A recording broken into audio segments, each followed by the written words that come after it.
Good morning students. BEd first year यानी BEd प्रथम वर्ष बीएड फर्स्ट ईयर में आपका पेपर 6 जिसका नाम है जेंडर स्कूल एंड सोसाइटी अर्थात लिंग विद्यालय और समाज यूनिट फर्स्ट इकाई 1 के अंतर्गत आज हम जानेंगे फेमिनिज्म अर्थात नारीवाद। नारीवाद एक ऐसा आंदोलन है जो समता एवं न्याय की बात करता है। यदि हम उस दृष्टिकोण के बारे में जानें जिस प्रकार सामान्यतः हम स्त्री पुरुष के बारे में सोचते हैं, यह उस तरीके को बदलने के बारे में है जिस प्रकार हम स्त्री और पुरुष को एक दूसरे से संबंधित करते हैं। नारीवाद ही यह विश्वास नहीं करते कि सारे पुरुष सशक्त हैं या स्त्रियां प्राकृतिक रूप से पालन पोषण करने वाली होती हैं। सारे नारीवादी ये जरूर मानते हैं कि सारे स्त्री पुरुष पितृसत्तात्मक सामाजिक संस्थाओं में व्याप्त लैंगिक अवधारणाओं से नकारात्मक रूप से प्रभावित होते हैं तथा वास्तविक परिवर्तन केवल तभी संभव होगा जब हम स्वयं को लैंगिक विभेदों से मुक्त कर पाएंगे तथा स्त्रियों में असमानता एवं अधीन करने वाले विचारों एवं क्रियाकलापों को उजागर कर पाएंगे एवं दूसरों को पाएंगे। नारीवादी वह है जो स्त्री का सशक्तिकरण करना चाहता है तथा जिसके लिए सशक्तिकरण के इन रास्तों में पितृसत्ता सबसे बड़ी बाधा है। सभी नारीवादी पितृसत्ता के खिलाफ एकजुट दिखाई देते हैं। नारीवाद को गहराई समझने के लिए आवश्यक है कि पितृसत्तात्मक समझा जाए। अब हम जानेंगे पैट्रिकॉक की पितृसत्ता।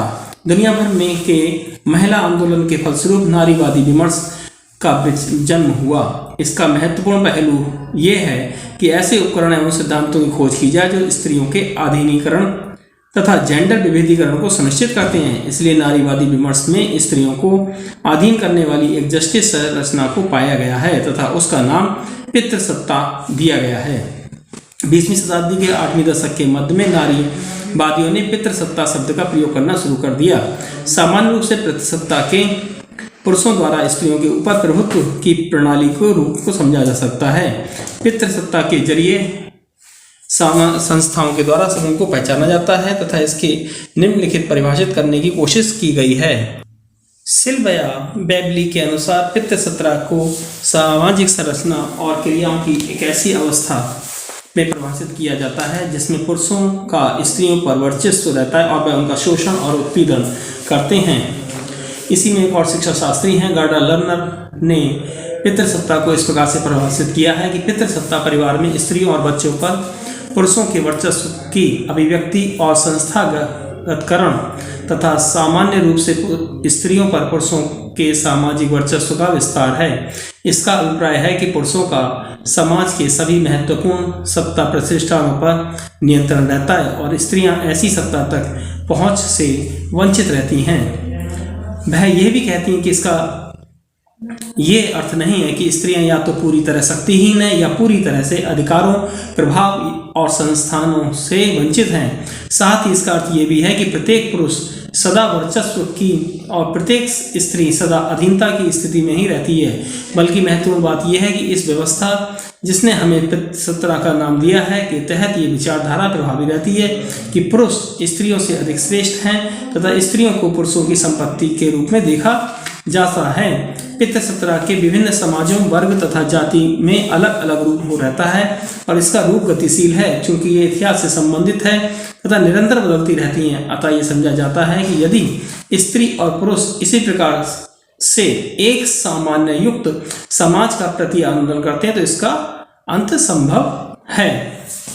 अगला पॉइंट हमारा आता है डिफरेंट एस्पेक्ट ऑफ पैट्रियार्की, पितृसत्ता के विभिन्न पहलू।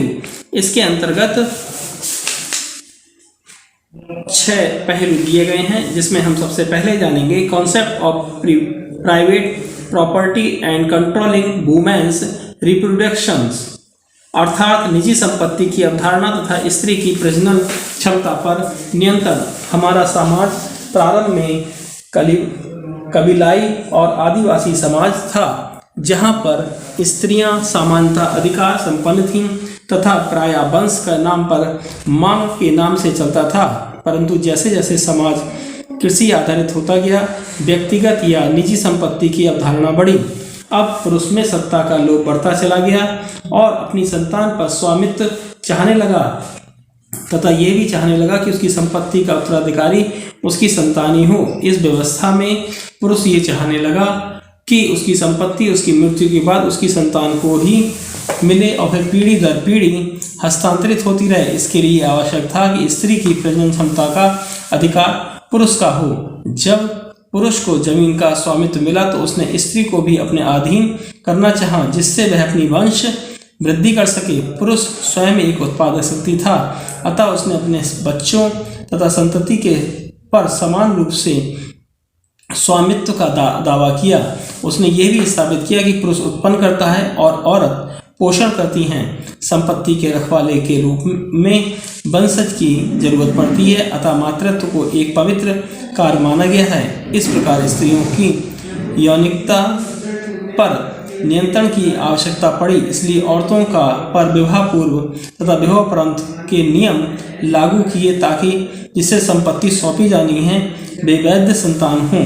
निजी संपत्ति की अवधारणा ने इस प्रकार स्त्री के सामाजिक स्तर को हीनतम स्थिति में पहुंचा दिया। इस प्रकार पितृसत्रात्मक व्यवस्था में जिन पहलुओं पर पुरुषों का नियंत्रण रहता था उनमें सबसे महत्वपूर्ण उनकी प्रजनन क्षमता होती थी।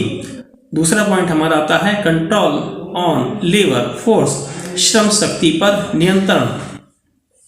पितृसत्ता के अंतर्गत पुरुष स्त्रियों की यौनिकता पर तो नियंत्रण करते ही हैं, वे स्त्रियों की श्रम शक्ति पर भी नियंत्रण करते हैं। इसके लिए वे सुनिश्चित करते हैं कि स्त्रियां घर में रहकर कार्य करेंगी, पुरुष बाहर रहकर कार्य करेंगे। घर के अंदर उनकी भूमिका पोषण की रहेगी और यदि वे बाहर कार्य भी करेंगी तो पुरुष की मर्जी से श्रम पर नियंत्रण से बाहर के आर्थिक संसाधनों पर तो पुरुषों का नियंत्रण रहता ही है तथा उनकी स्त्री की यौनिकता पर आज़ादी पर भी नियंत्रण रहता है, क्योंकि इससे औरतों की बाहर आने जाने की स्वतंत्रता समाप्त हो जाती है तथा इसके लिए उन्हें परंपराओं और रीति रिवाजों की दुहाई दी जाती है तथा वे घर के दायरों तक ही सीमित होकर रह जाती हैं। इस प्रकार से उनकी आर्थिक संसाधनों तक पहुंच नहीं रहती है और वे पूर्ण रूप से पुरुषों पर आश्रित होकर रह जाती हैं। थर्ड पॉइंट आपका आता है पैटर्निज्म, पैतृकवाद। समाज में पुरुषों का वर्चस्व स्त्रियों पर कैसे कायम रहता है, इस स्थिति को समझने में पैतृकवाद, पैटर्निज्म की अवधारणा को समझना बहुत जरूरी है। पैतृकवाद वास्तव में पितृसत्ता का उपभाग है। इसमें पिता का अपने परिवार के सभी सदस्यों पर पूर्ण रूप से नियंत्रण रहता है तथा इसके बदले में वह अपने परिवार के सदस्यों को आर्थिक सहायता तथा संरक्षण देता है। पैतृकवाद को बनाए रखने के लिए सभी सदस्यों को विश्वास दिलाने रखने जरूरी होता है कि उनका संरक्षण ही एकमात्र व्यक्ति है जो उनकी जरूरतों को पूरा कर सकता है तथा सभी सदस्य इस संरक्षण को प्राकृतिक स्थिति मानकर स्वीकार करते हैं तथा संरक्षण तथा वर्चस्व वाले व्यक्ति को संतुष्टि होती है कि वह अपने से निम्न और कमजोर लोगों को पिता के समान संरक्षण न कि वर्चस्व दे रहा है। इस प्रकार पैतृकवाद में दो समूह होते हैं, एक प्रभुत्व और दूसरा वर्चस्व वाला समूह तथा दूसरा कमजोर या अधीन समूह। इसमें वर्चस्व को एक दूसरे के प्रति दायित्व तथा अधिकार के माध्यम से मंद कर दिया जाता है। इस प्रकार से प्रभुत्व तथा अधीन समान रूप से दिखाई देता है और ये प्रतिबद्ध संरक्षण तथा अपने श्रम के बदले भरण पोषण प्राप्त करने के संबंध में बदल जाता है। इससे पारिवारिक संबंध ही मुख्य हो जाते हैं। इसे बनाए रखने में धर्म, माइथोलॉजी और कानून काफ़ी सहायता प्रदान करते हैं। चूँकि स्त्रियों पर धर्म आदि का प्रभाव रहता है अतः परिवारों में पैतृकवाद वर्चस्व रूप से प्रभाव रहता है। अन्य स्थानों में भारत में पैतृकवाद अत्यंत सफल रहा है। इससे स्त्रियों की स्थिति में कोई सुधार आए ना आए परंतु स्त्री पुरुष के सत्ता संबंधों में कोई बदलाव नहीं आता। पैतृकवाद के लिंग के आधार पर श्रम क्षेत्रों में बदलाव की धारणा को और मजबूत किया जाता है, क्योंकि ये मूल रूप से इस विचार पर आधारित है कि स्त्रियां पुरुषों से शारीरिक आधार पर अलग होती हैं अतः उन्हें उनके अलग क्षेत्र में कार्य करने चाहिए। इसके चलते सामान्यतः ये सोचने लगते हैं कि स्त्री व पुरुष में जो भी अंतर है वह जैव वैज्ञानिक है तथा सामाजिक व्यवस्था और संरचना से इसका कोई लेना देना नहीं है। अगला पॉइंट हमारा आता है cooperation of women in national political system. पितृसत्ता बनाए रखने में स्त्रियों का सहयोग। विचारधारा के रूप में पितृसत्ता को एक प्रकार से स्त्रियों का सहयोग प्राप्त होता है। पितृसत्ता को बनाए रखने में स्त्रियां एक प्रकार से सहमति देती हैं तथा इस सहमति को एक प्रकार से कई तरीकों से प्राप्त कर लिया जाता है। पहले तो स्त्रियां आर्थिक रूप से पुरुषों पर आश्रित होती हैं, अतः वे उनकी बात मानने को एक प्रकार की से बाध्य होती हैं। इसके लिए जो स्त्रियां पितृसत्ता की व्यवस्था का अनुकरण करती हैं उन्हें मान सम्मान भी मिलता है तथा अन्य सुविधाएं मिलती हैं, बल्कि जो स्त्रियां इस व्यवस्था के कायदे कानूनों को तौर तरीकों में सहयोग और सहमति नहीं देती हैं उन्हें पथभ्रष्ट करार कर दिया जाता है और यह भी संभव है कि उन्हें मिलने वाली आर्थिक सुविधाओं से वंचित कर दिया जाए। इस प्रकार से स्त्रियों में ही एक विभाजन पैदा हो जाता है। जो एक सत्ता सहयोगी है उसे विशेषाधिकार प्राप्त होता है। अगला पॉइंट आता है आपका 5वां point caste system and patriarchy. जाति व्यवस्था एवं पितृसत्ता।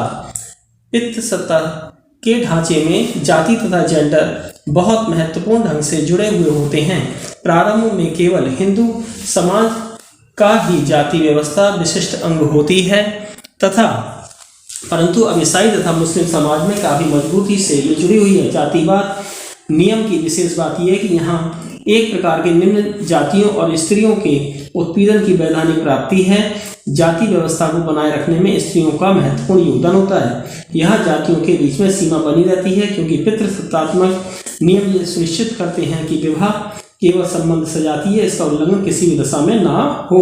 अगला पॉइंट आता है आपका बेबिलवोल्ट पैट्रियार्किज्म।